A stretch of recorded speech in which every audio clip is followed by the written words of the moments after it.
नमस्कार. मी मयूर महादेव पालकर, सांताक्रूझ मुंबई येथून. साहित्य संपदा आयोजित वपू काळे यांच्या 92व्या वाढदिवसानिमित्त आयोजित वपूरवाई वपूंच्या 92 कथांचे वाचन या अभिनव उपक्रमात सहभागी होताना मला अत्यंत आनंद होत आहे. मी आज वपू काळे यांच्या पाणपोई या कथासंग्रहातील मनाची ये गुंफी या कथेचे वाचन करणार आहे. आम्ही आमच्या लहानपणी असे नव्हतो, दत्तोपंत तडकून म्हणाले. पानस्यांच्या मधूला काहीही सांगावं लागत नाही. त्या घरात मूल आहे की नाही कळतही नाही. निर्मलाबाई दत्तोपंतांच्या षड्जाला पंचमाची साथ देतात. दत्तोपंत आणि निर्मलाबाईंचं लहानपण चिरंजीव सुभाषनं पाहिलेलंही नसतं. सुभाष मनातल्या मनात कदाचित म्हणत असेल, बापाचं बालपण खुद्द माझा बापही बघू शकणार नाही, तिथं माझी काय कथा. पण त्या मानानं बापापेक्षा आई बरी. मनात आलं तर मी जे बघण्याचा प्रयत्न करीन आणि जे मला दिसेल त्या मधूचं ती उदाहरण देते. एक वेळ मधूचं अनुकरण करता येईल. बापाचं बालपण कसं बघायचं? मधू, ए मधू, जा उठ, बागेत हिंडून ये. नुसता पुस्तकातला किडा होऊ नकोस. नुसता पहिला नंबर मिळून काही होत नाही. माणसाला इतर नॉलेज हवं.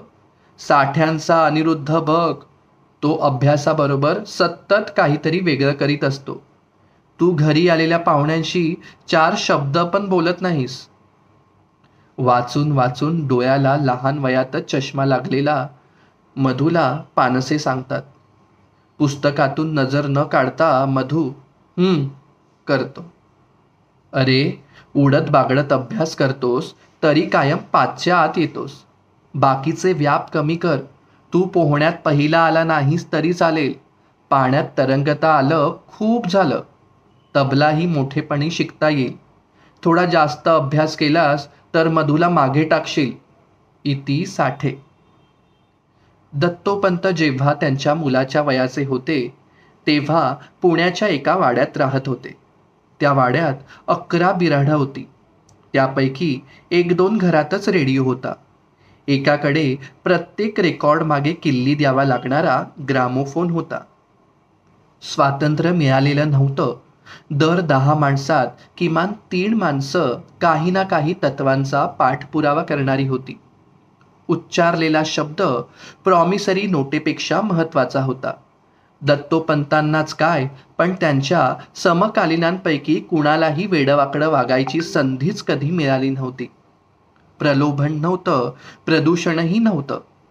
परिस्थिती बेतासबात होती तरीही आयुष्य सुरक्षित वाटायचं. प्रवास दगदगीचे नव्हते. झोपण्यासाठी गाडीत बर्थ किंवा 2 टायर 3 टायरचा जमाना नव्हता. पण माणूस सामानासहित मुक्कामाला पोहोचत असे. पोलीस विकले गेले नसल्यामुळे त्यांचा थोडा दरारा होता.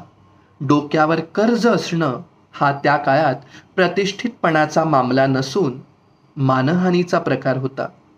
शाळेचाही दरारा असायचा, कारण तुमचा पाल्य दुर्लक्ष करतो अशा चिठ्ठ्या शाळेकडून जात नसत. विद्यार्थ्याला तिथल्या तिथं शिक्षा किंवा न्याय मिळत असे. शिक्षा केली तर मुलांच्या मज्जातंतूवर ताण पडतो असले खुळसत अतिमानसशास्त्रीय शोध लागलेले नव्हते. पोरं दणकून घरीदारी म्हणजे शाळेच्या मार खायची आणि नावारूपालाही यायची. चित्रपटांनी भडक जाहिरातींनी हैदोस घातलेला नव्हता. मासिकं मोजकी. उघड्यावर ठेवताना मोठ्या माणसांना संकोच वाटू नये इतकी सात्विक. त्यांची मुखपृष्ठ मुलांच्या आया बहिणींना आपल्या संगावर कपडा नाही की काय असा संभ्रम निर्माण करण्याइतकी हॉट नव्हती. थोडक्यात म्हणजे बाईचं शरीर इतकं स्वस्थ झालं नव्हतं. संपूर्ण विवस्त्रावस्थेतली बाई त्या काळात मोठ्या माणसांना तरी पाहायला मिळत होती की नाही कुणास ठाऊक. सरळ मार्गावरून जाताना नजर पावलांकडेच राहिली तर काहीच गमावल्यासारखं वाटू नये इतकं आयुष्य बालबोध होतं. हेच वातावरण आज भोवती आहे असं समजून त्या काळातले आदर्श मुलांसमोर ठेवले जातात. घरोघरी असंच चाललं असणार असं ठामपणे गृहीत धरलं नाही तरी सुद्धा आम्ही आमच्या लहानपणी यासारखी विधानं 60-70% प्रमाणात ऐकू येतात. दुसऱ्या कुणाच्या तरी मुलाशी तुलना हे तर सगळ्या लहान मुलांच्या बालपणातलं अट्टल वळण. का? तर लहान मुलं अमक्या तमक्याचे आई वडील बघा असं म्हणत नाहीत म्हणून का? ती मुलं तसं म्हणत नसतील पण त्यांच्या मनात तसे विचारच येत नसतील कशावरून? सगळीच मुलं किंवा प्रत्येक मूल अनुकरणानं शिकतं. यासाठी वातावरण निर्मिती, एन्व्हायरमेंट्स हा इंग्रजी शब्द. या शब्दाची व्याप्ती किती? याचं उत्तर एखादा कम्प्युटरही देऊ शकणार नाही. थोडीफार यादी मागील अंकात देऊनही कितीतरी निसटलेलं आहे आणि निसटत राहणार आहे. आपण आपल्याच तंद्रीत असताना किंवा अगदी शुद्ध पोटापाण्याच्या व्यवसायात दंग असताना एके दिवशी जाणवतं की आपले चिरंजीव अथवा चिरंजीवी वेगळ्या भाषेत बोलू लागली आहे. मी असं करतो किंवा करते या शब्दातल्या रचा उच्चार समजण्यापूर्वीच एक व्यक्ती तयार झालेली असते. त्या वयापासूनच एक अहमचा प्रतिध्वनी त्या व्यक्तीचा अणुरेणू व्यापून उरतो. त्या हाडामासांच्या शरीराचा अविभाज्य घटक बनतो. आजूबाजूच्या वातावरणाची आणि अनुभवांची ती व्यक्ती केंद्रस्थानी होते. आता सगळ्या गोष्टींचं अनुभवणं मीच्या संदर्भात. म्हणूनच या जाणीवेतून ती व्यक्ती भोवतालच्या वातावरणातून स्वतःला वेगळं काढीत नाही. इतकंच नव्हे तर ती व्यक्ती स्वतःला अवतीभवती घडणाऱ्या प्रत्येक घटनेचा गतिमान घटक समजते. मला माहीत आहे, मला कळतं, मी असं ठरवणार आहे किंवा मी असं मानू लागेन या स्वरूपाची विधानं ही त्या अहमच्या जाणीवेतून साक्ष. मला माहीत आहे, मीच ते करणार आहे, मी ते झगडून मिळवीन या मार्गावरून व्यक्तिमत्वाची जडणघडण वाटचाल करते. स्वतःबद्दल, समाजाबद्दल आणि आपलं समाजाशी काय नातं आहे याबाबत एका व्यक्तीचा समज हळूहळू तयार होतो. त्या व्यक्तीला जे जे अनुभव येतात त्या अनुभवावर आधारित असा एक वास्तव समज तो मनाशी पक्का करतो. वास्तवतेचा स्वीकार आहे त्या स्वरूपात करण्याचे धैर्य किती जणांजवळ असतं? मग साहजिकच जे वाट्याला आलं आहे त्यापेक्षा वेगळं काय असू शकतं याचं चिंतन सुरू होतं. आणि त्यावेळेला काय असायला हवं होतं याबाबतच्या अपेक्षा, विचार यांचा मनामध्ये कल्लोळ सुरू होतो. चांगलं वाईट, बरोबर चुकीचं, इच्छापूर्ती वा भंग असं सतत वेगवेगळ्या पातळीवर आंदोलन सुरू असतं.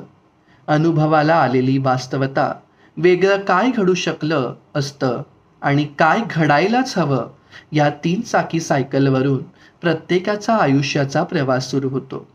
Scooter, motor, ST, Asiad, railway, विमान ही सगळी वाहनं ऐपतीनुसार प्रत्येकानं वापरायची येते भौतिक अंतर कापण्यासाठी. पण व्यक्ती ते व्यक्तिमत्व हे अंतर कापलं जातं किंवा कधी कधी कापताही येत नाही, ते या 3 चाकी सायकलवरूनच. मागच्या 2 चाकांपैकी एक चाक वास्तवतेचं, दुसरं चाक असं असू शकतं सांगणारं नव्हे, फक्त सुचवणारं. तिसरं चाक माणसाच्या हातात स्टिअरिंगला जोडलेलं. असं असायला हवं असं अट्टहासानं सांगत स्वतःची दिशा ठरवण्याचा प्रयत्न करणारं. मागची 2 चाकं स्वतःच्या दिशेने नेण्यात माणूस यशस्वी होतो का सांगणं मुश्किल आहे. म्हणून कदाचित दत्तोपंत, पानसे, साठे इत्यादी पालक कंपनी आपल्या मुलांना सतत काहीतरी सांगत राहतात, कासावीस असतात. का? कारण आपल्या मुलाची त्याची स्वतःची अशी वेगळी स्वतंत्र सायकल कधीच तयार झालेली आहे हे त्यांना दिसलेलंच नसतं. धन्यवाद.